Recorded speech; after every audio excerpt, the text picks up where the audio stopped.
And then there is the East, okay, which is the darling of the West, but really has decided to be the darling of the West while at the same time being very, very belligerent within the East. So India. Hina Rabbani खर ने ये कहा है कि India is darling of the west. India west का darling है और जब रिलेशंस की बात आती है तो पाकिस्तान के साथ रिलेशंस पर उसके कुछ टर्म्स एंड कंडीशंस होते हैं। यानी तमाम बिजनेस ज़्यादातर वो यूरोप के साथ कर रहे हैं, वेस्ट के साथ कर रहे हैं, जबकि अपने नेबर्स को उस तरीके से रिलेशन में नहीं बेहतर ला पा रहे। हमसे उनकी तरक्की बर्दाश्त नहीं हो रही। उसने कहा था कि अगर अभी पाकिस्तानियों को मौका दे दिया जाए ना इंडिया जाने का, तो आधे से ज़्यादा पाकिस्तान खाली हो जाएगा, और ये बात बिल्कुल सही है। ज़मीन आसमान का फ़र्क है। पाकिस्तान की ज़मीन भी बिल्कुल भी बंजर नहीं है इस हवाले से, माइंस एंड मिनरल्स के हवाले से, लेकिन क्यों और किस तरह से हम 75 साल पीछे रह गए इस तमाम सूरत हाल में।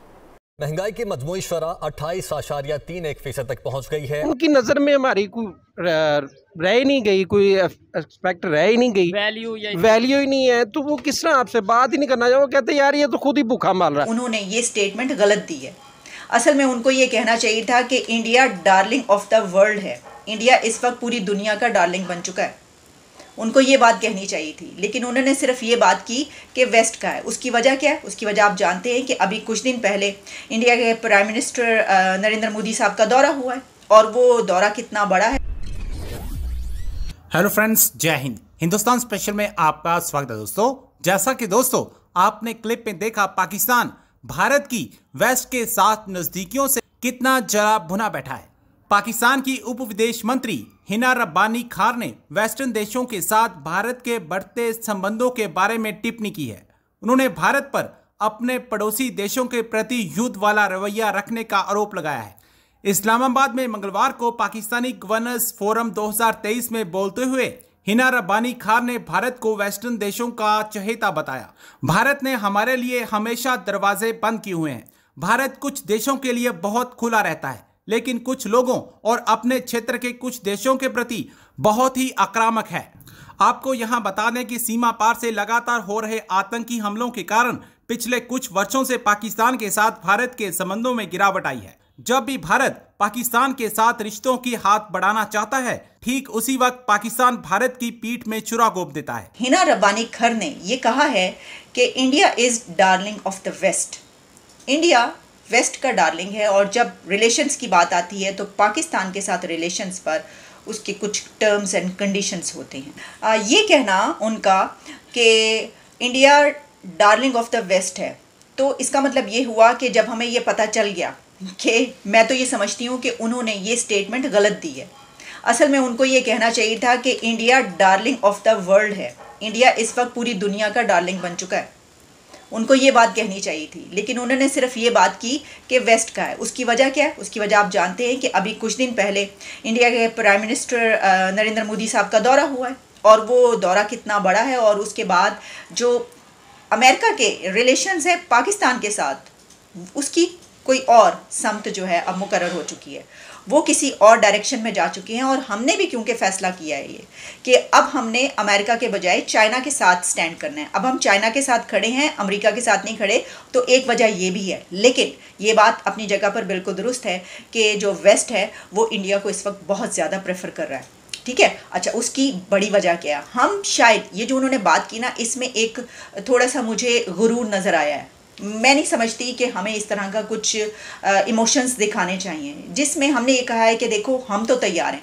इनकी इस हिना रब्बानी साहिबा की इस स्टेटमेंट से ऐसा महसूस होता है कि हम तो तैयार हैं, हमारी तो कोई गलती नहीं, कोई प्रॉब्लम ही नहीं। तो देखिए, जब हमारे साथ ताल्लुकात की बात आती है तो इंडिया ये कहता है कि मेरी ये टर्म्स एंड कंडीशंस हैं, या वो क्लोज माइंडेड है, जबकि बाकी पूरी दुनिया के साथ ताल्लुकात में वो क्लोज माइंडेड नहीं है। तो मैं इसको इस तरीके से समझती हूँ कि पूरी दुनिया इस वक्त इंडिया के साथ ताल्लुकात बनाना चाहती है, और भारत एक ऐसा कंट्री है, उसके यहाँ तक पहुँचने में, इंडिया की एक बड़ी ताकत बनने में, उसका सबसे बड़ा, या आप कह सकते हैं कि एक बेसिक फैक्टर ये भी है कि वो पूरी दुनिया से ताल्लुकात बेहतर बनाना चाहता है। इंडिया क्लोज माइंडेड नहीं है। ये जो बात की है हिना रब्बानी खर ने, ये हमारे अपने ऊपर उतरती है। मैं तो इसको इस तरीके से देखती हूँ कि कोई भी कंट्री तरक्की कर ही नहीं सकता अगर वो किसी कंट्री के साथ ताल्लुकात बनाने के लिए अपना एक ऐसे माइंडसेट का मुजाहरा करे कि नहीं जी हमने ताल्लुकात नहीं रखने। तो मसला ये है कि जब हम इस डिबेट में आते हैं तो हमारी ये बात किस हद तक दुरुस्त साबित बैठती है। पता चल रहा है, जाहिर है कि वो अपने कंट्री को ही रिप्रेजेंट कर रही है, लेकिन इस रिप्रेजेंटेशन में थोड़ा सा सच भी शामिल कर लेना चाहिए। अगर तो हमने खुद हाथ बढ़ाया होता ताल्लुकात का और हमने ट्रेड भी स्टार्ट करने की कोशिश की होती, लेकिन हमने तो ऐसा कभी कुछ किया नहीं, तो फिर आप ये बात कैसे कह सकती हैं कि ये जो माइंडसेट है, क्लोज माइंडसेट की आप बात करें, तो ये तो हमारी तरफ से नज़र आता है। यानी हम तो कहते हैं मरते मर जाएंगे, आवाम भूख को मर जाए, आवाम जो है वो बेचारे को खाने को कुछ ना मिले, लेकिन हम ये कहेंगे कि पहले टमाटर जो है वो दुबई जाएगा और दुबई से होकर जो है वो यहाँ पर आएगा इंडिया से। यानी साथ ही दस्ती के दस्ती, हाथ के हाथ हम अपना बॉर्डर नहीं खोलते और हम तिजारत करने को तैयार नहीं होते, हम तो ट्रेड के ऊपर तैयार नहीं हैं। तो जब हमारी तरफ से क्या इस तरह की कोई डेवलपमेंट हुई है कभी? तो हमने कोई कोशिश की या नहीं की? और इंडिया की तरफ से कॉन्फ्लिक्ट के पीसफुल रेजोल्यूशन की कोशिश की गई या नहीं की गई, इस पर बात करने के लिए पहले प्राइम मिनिस्टर शहबाज शरीफ की स्टेटमेंट देखे लेते। शहबाज शरीफ साहब ने ये जो कहा कि जंगे मसाइल का हल नहीं है, तो मैं 110% उनके इस पॉइंट से एग्री करती हूँ। जंगे मसाइल का हल नहीं है, और 3 नहीं 4 जंगें हुई दोनों कंट्रीज़ के बीच। तो ये जो जंगें हुई, इससे हमारे किसी भी मसले का हल नहीं निकल सका, ये हम जानते हैं। अच्छा, इससे पहले भी शहबाज शरीफ ये बात कर चुके हैं, कुछ दिन पहले भी। एक तो ये कि चलें कोई प्राइम मिनिस्टर खुल के ये बात कर रहा है, लेकिन क्या ये सिर्फ ज़ुबानी जमा खर्च है, या कोई हम समझते हैं कि कोई प्रैक्टिकल एक्शन भी इस सिलसिले में लिया जाएगा? इसकी वजह क्या है?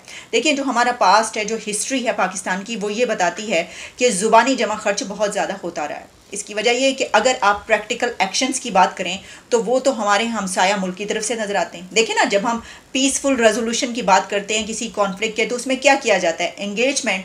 तो एंगेजमेंट में सबसे पहले जो बात आती है वो तो है ट्रेड। ज़मीन आसमान का फ़र्क है।